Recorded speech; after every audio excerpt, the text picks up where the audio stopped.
Jail की सलाखों के पीछे से चेयरमैन पाकिस्तान तहरीक इंसाफ इमरान खान का कौम के नाम पैगाम।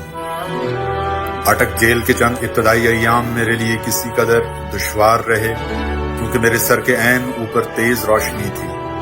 फिर मुझे बैठने या लेटने के लिए भी महज फर्श ही मुयस्सर था, जहां रात को मेरे जिस्म पर कीड़े मकोड़े रेंगते जबकि दिन भर मक्खियां भिन भिनाती रहती।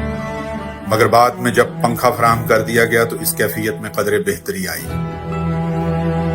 कैद में अब तक गुजरने वाले 9 हफ्तों के अपने शख्सियत पर असरात का अहवाल आपके सामने रखूं तो रब्बुल इज्जत के बेपाया शुक्र के साथ मैं खुद को रूहानी, ज़हनी और जिस्मानी तौर पर इस दिन से कहीं बढ़कर सेहतमंद और तवाना पाता हूं जिस रोज मुझे कैद में डाला गया।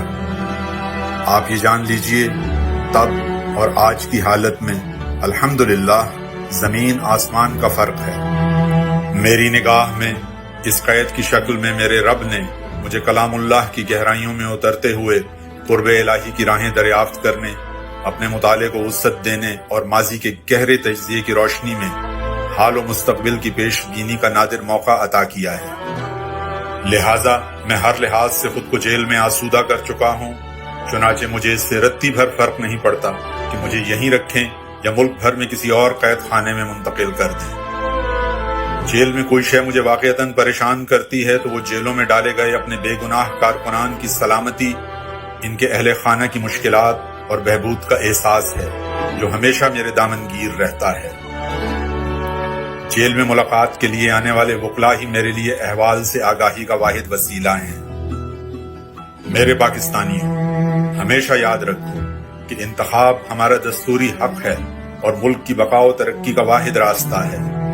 मैं अपने इस आईनी हक से किसी सूरत दस्तबरदार होऊंगा, नहीं इस पर कोई समझौता करूंगा। दूसरा अहम पैगाम जो मैं आपको देना चाहता हूं वो ये है कि पाकिस्तान मेरा मुल्क, ये धरती मेरा ओढ़ना बिछौना है।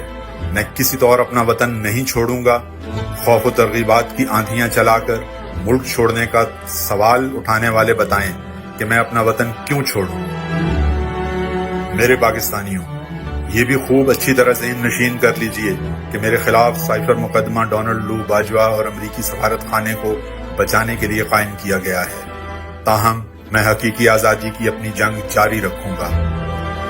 आपने भी मेरी और पाकिस्तान की लड़ाई लड़ते रहना है। आपने न डरना है, न झुकना है, न मायूस होना है, न घबराना है और न ही खामोश होना है। रब्बुल इज्जत हमें जरूर सुरखरू करेंगे इंशाअल्लाह।